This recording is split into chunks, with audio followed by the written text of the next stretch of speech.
अस्सलाम वालेकुम। आज मैं आपको बताऊंगा कि किस तरह आप अपनी गाड़ी के विंड स्क्रीन वाइपर चेंज कर सकते हो। काफ़ी सिंपल है, काफ़ी इजी है और आप लिटरली 1 मिनट से भी कम में चेंज कर सकते हो बगैर किसी टूल को यूज़ किए। अब होता यह है कि इन वाइपर्स की लाइफ होती है तकरीबन 1.5 साल 2 साल। इसके बाद ये पहले हार्ड होने लग जाते हैं इनके रबर्स, और हार्ड होने के बाद ये टूट जाते हैं, जैसे कि मेरे केस में हो गया हुआ है।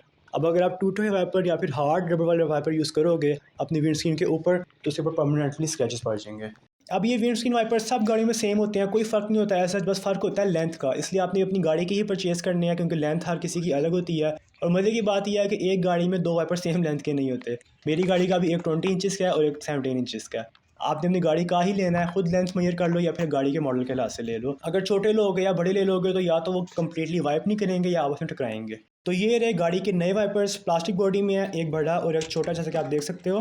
परफेक्ट। अब ये प्लास्टिक बॉडी में और प्लास्टिक बॉडी ही चलती है आजकल। जो पहले लगे हुए थे वो लोहे के थे। लोहे वाला डिज़ाइन पुराना हो गया हुआ है, ओल्ड स्कूल समझ लो। मिल जाते हैं ये अभी, लेकिन जो प्लास्टिक वाले होते हैं वो ज़रा ड्यूरेबल होते हैं। अब इसको इंस्टॉल करने के लिए सिंपली आपने वाइपर असेंबली को उठा लेना ऊपर, और इस वाइपर को पूरा घुमा के आपको यहाँ एक छोटी सी पिन नज़र आ रही होगी। ये ज़रूरी नहीं कि आपकी गाड़ी में पिन हो, ये अगर नहीं है तो आपने सिंपली इसको नीचे प्रेस कर देना है। अगर है पिन तो इसको दबा के आपने इस तरह वाइपर को नीचे करना है और सिंपली ये बाहर आ जाएगा। ये छोटा सा हुक सा बना हुआ है जो इसके अंदर लॉक हो जाता है यहाँ करके, कोई रॉकेट साइंस नहीं है इसमें। अब वाइपर उतरने के बाद आपने ख्याल रखना है कि जो वाइपर का पूरा फ्रेम है ये बंद ना हो, नीचे ना गिरे, क्योंकि इनमें स्प्रिंग लगा होता है पूरी बॉडी में। आपका ज़रा हाथ लगेगा खुद ही बंद हो जाता है। अब अगर ये बंद हो गया तो आपकी विंड स्क्रीन क्रैक हो जाएगी। मैं अपनी पिछली कलर्स की तोड़ चुका हूँ, क्योंकि ऑब्वियसली मेटल है, ऊपर वाइपर नहीं लगा हुआ, तो जहाँ गिरेगा वहाँ क्रैक पड़ जाएगा। ये रहा पुराना वाइपर और ये नया वाइपर। कोई ऐसे डिफरेंस नहीं है, बस आपने लेंथ मैच कर लेनी है, लेंथ एग्जैक्टली सेम होनी चाहिए। परफेक्ट। अब अगर आप लोहे वाला ही इंस्टॉल करो तो सिंपली आपने जिस तरह उतारा है उस तरह इंस्टॉल हो जाएगा। लेकिन अगर प्लास्टिक वाला भी है तो कोई डिफरेंस नहीं होगा। बस आपने ये प्लास्टिक कवर को ऊपर करना है सबसे पहले, जो यहाँ करके लगा होगा। आपने इसको हल्का सा प्रेस करना है तो ये ऊपर हो जाएगा। और सेम वैसे लोहे वाला था उसमें भी सेम इसी तरह ही है। यहाँ छोटा सा पीस बना होगा प्लास्टिक का जहाँ वो हुक लॉक होगा।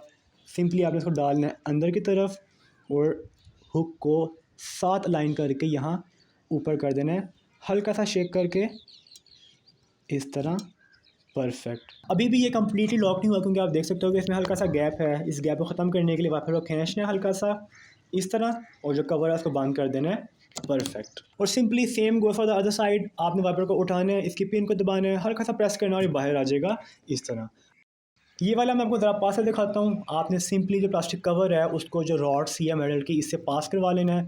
और ये जो हुक है, जो कर्व सा बना हुआ है, वो लॉक होगा इस वाइपर के यहाँ एक हल्का सा गैप बना होगा। आपने सिंपली इस रॉड को और वाइपर के फ्रेम को अलाइन करना है, हल्का सा शेक करना है तो ये हुक अंदर लॉक हो जाएगा इस तरह। एक बार चेक कर लेना है और जो कवर है उसको बंद कर देना है। कवर अगर बंद हो गया मतलब क्या परफेक्टली फिट हुआ था, अदरवाइज ये बंद नहीं होगा। अब करते हैं इसको टेस्ट।